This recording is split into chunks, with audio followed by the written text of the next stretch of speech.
J'espère que vous allez bien.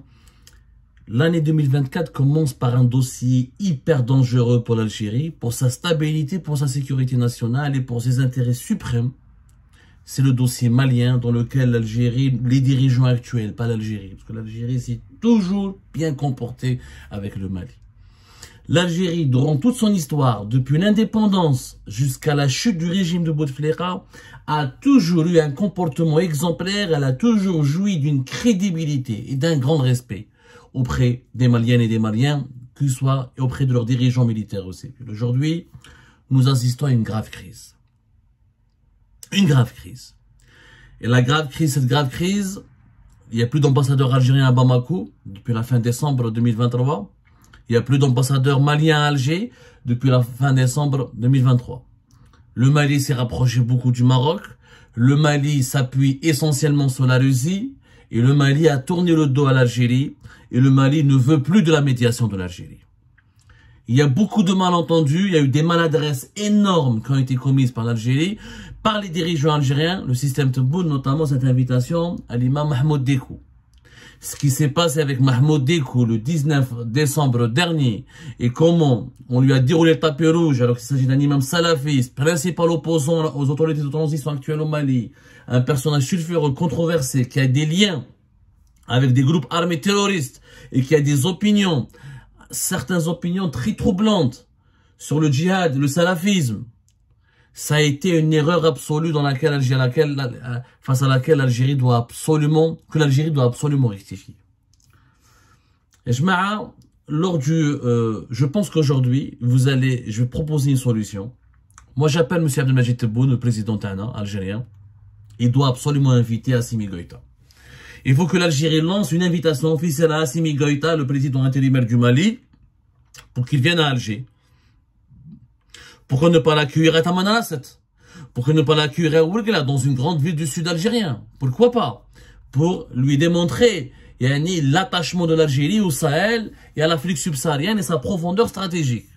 Et il faut que Assimi Goïta soit reçu en Algérie, il faut qu'il rencontre les dirigeants algériens, il faut lui parler directement, il faut mettre le rapidement possible fin aux malentendus actuels qui profitent aux adversaires de l'Algérie, notamment le Maroc, notamment les Émirats Arabes Unis, notamment Israël, notamment la Russie qui est devenu le gendarme du Sahel actuellement. Nous avons été évincés du Sahel et cette éviction est une menace stratégique pour notre avenir. Le Mali, c'est 1300 km avec l'Algérie.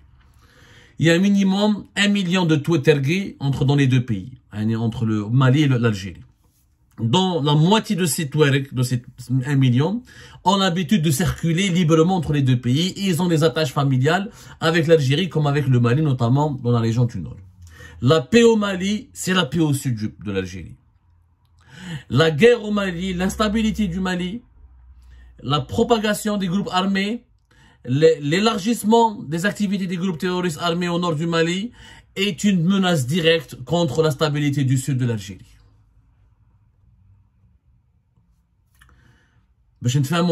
Ça va péter, quand ça pète au Mali, ça pètera en Algérie. Depuis 2011-2012, l'insécurité au nord du Mali impacte l'Algérie, ça nous coûte 10 milliards pour sécuriser nos frontières, ça nous coûte 10 milliards pour garantir la paix, on n'arrive pas à développer le tourisme comme il se doit là-bas parce qu'on a peur des activités du groupe armé, et si malheureusement l'État malien s'effondre, on aura une menace contre notre sécurité nationale directement. Le dernier 31 décembre dernier, Assimi Goïta en tant que président actuel du Mali, même s'il est intérimaire, mais il est président, il a beaucoup de supporters, il faut respecter la souveraineté du Mali. Il a fait des vœux, il a fait un discours dans lequel il a directement adressé un message à l'Algérie, un message indirect. Il a parlé de l'unité nationale du Mali. Il a dit que nous sommes à une étape charnière de l'avancée de notre pays vers la paix, la sécurité et le développement. Il a dit que j'ai pris l'option de privilégier l'appropriation nationale du processus de paix en donnant toutes ses chances à un dialogue direct intermalien pour la paix et la réconciliation, afin d'éliminer les racines des conflits communautaires et intercommunautaires. Cette décision que nous avions déjà partagée avec les différents acteurs nationaux et internationaux concerne dès l'entame du retrait de la MINUSMA, qui était la mission des Nations Unies au nord du Mali, et exige de nous Maliens et Maliennes que nous nous donnons la main afin de réconcilier notre pays et assurer la cohésion nationale.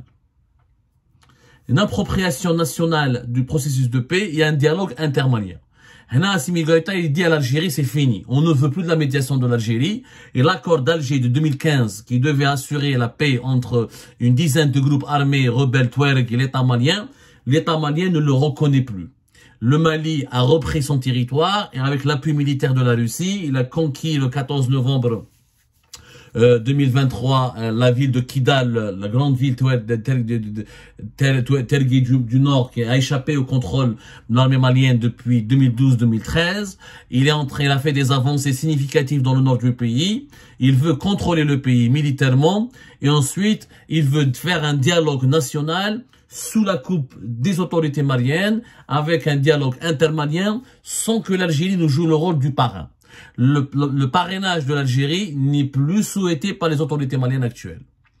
C'est une gifle à l'Algérie qui a toujours joué un rôle très important au Mali et qui a toujours bénéficié de la confiance des élites dirigeantes maliennes. La presse malienne, beaucoup de critiques contre l'Algérie.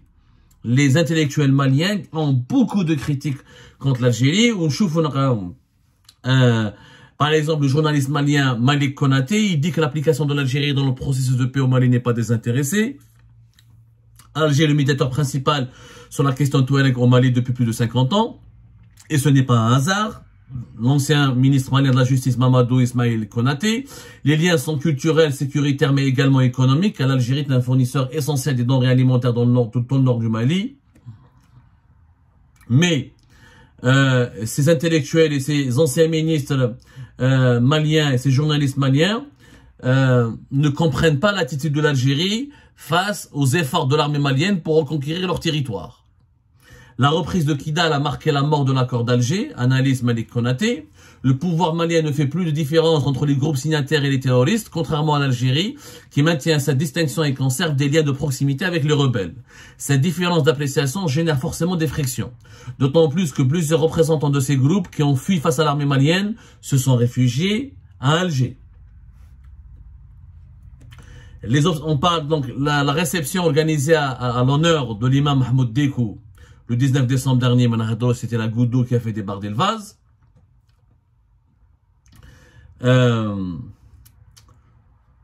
On peut considérer la réception de l'imam Dekou par le président algérien dans le contexte actuel comme une maladresse diplomatique de la part d'Alger. Analyse Mamadou Ismail Konaté, qui est un ancien ministre.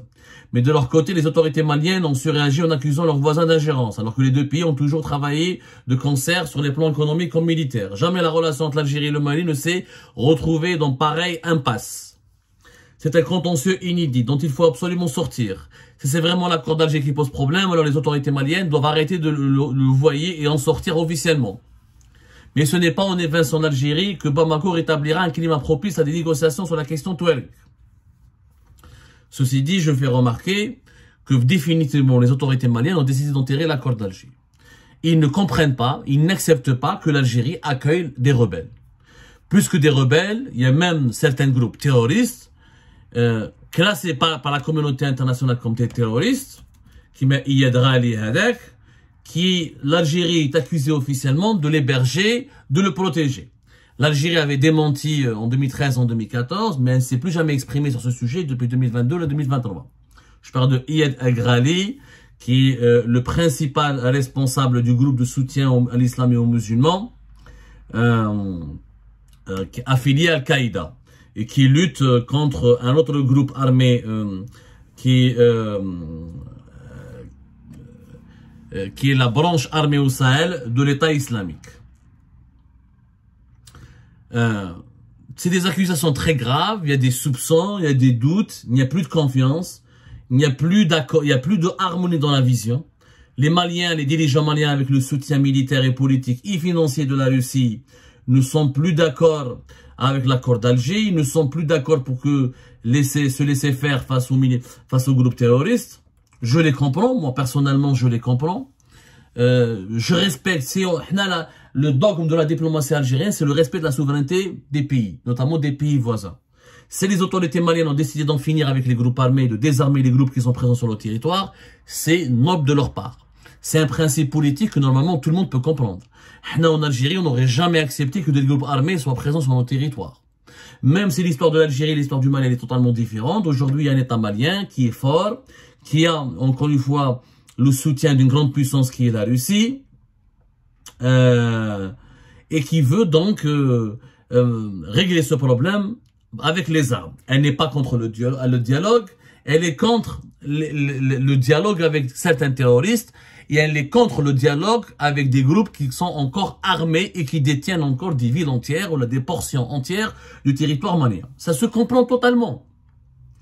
Et je pense que s'opposer à cette vision serait juste totalement contre-productif pour l'Algérie. L'Algérie aurait tort de ne pas laisser les autorités maliennes contrôler leur territoire. Elle aurait complètement tort d'appuyer les rebelles Touaregs. Je suis désolé, il y a 800 000, 1 million de Touaregs, oui, mais les Maliens sont beaucoup plus nombreux que la minorité Touareg. La minorité Touareg reste quand même une minorité. Une minorité ne peut pas imposer son diktat à la majorité. Les Maliens sont pratiquement 22 millions d'habitants. Et on ne sait même pas d'ailleurs est-ce que les groupes armés Touareg sont représentatifs de tous les Touaregs. Mais il n'y a pas eu d'élection. Nous voulons l'indépendance. Ils n'ont pas voulu l'indépendance, n'ont pas pu arracher l'indépendance. Ils ont un accord depuis 2015. Maintenant, l'État malien ne veut pas d'eux. Il veut d'un dialogue, mais pas avec des gens armés, ça se comprend. L'Algérie n'a pas à vraiment fauté en accueillant, ou là en accordant le refuge à certains leaders de ces groupes armés, ou là, je ne sais pas, moi j'ai pas de preuves.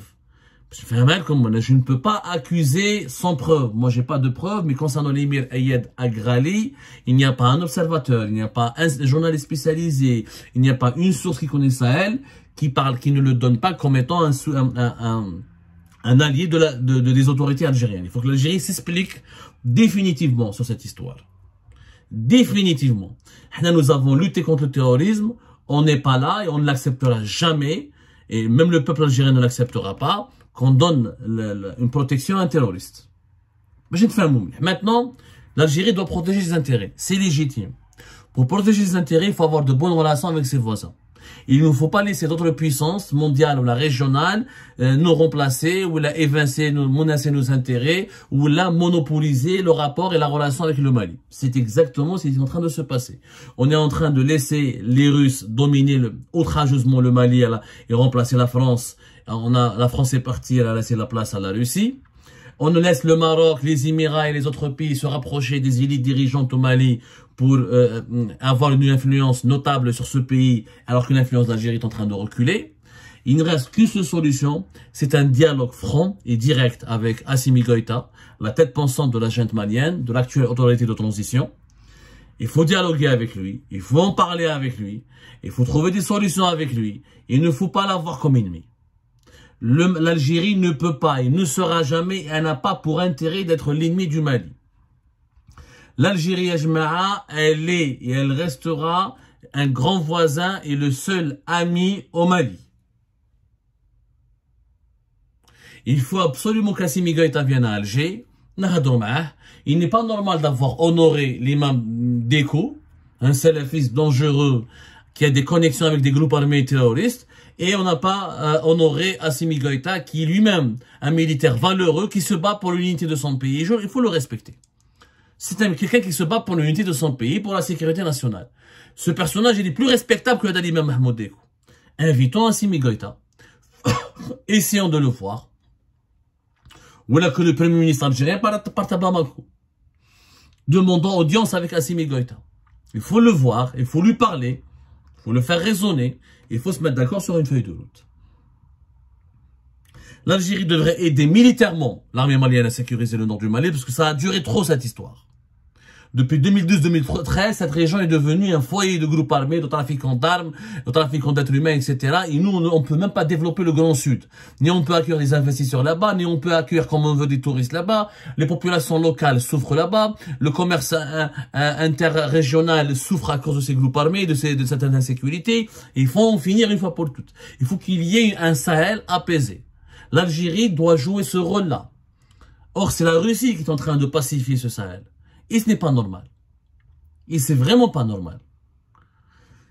J'espère que cette idée sera bien interprétée par les dirigeants de mon pays. Assimi Goïta, il faut l'inviter, il faut l'appeler, il faut lui parler, d'homme à homme, en le regardant droit dans les yeux, en lui proposant des solutions, en lui expliquant que l'Algérie, le Mali ne peut pas se faire sans l'Algérie, et que l'Algérie ne peut rien faire au Sahel sans le Mali. Nous devons retrouver une véritable alliance, un véritable duo, pour pouvoir pacifier le Sahel, le sortir de l'impasse actuelle, et imaginer un avenir radieux pour les deux pays.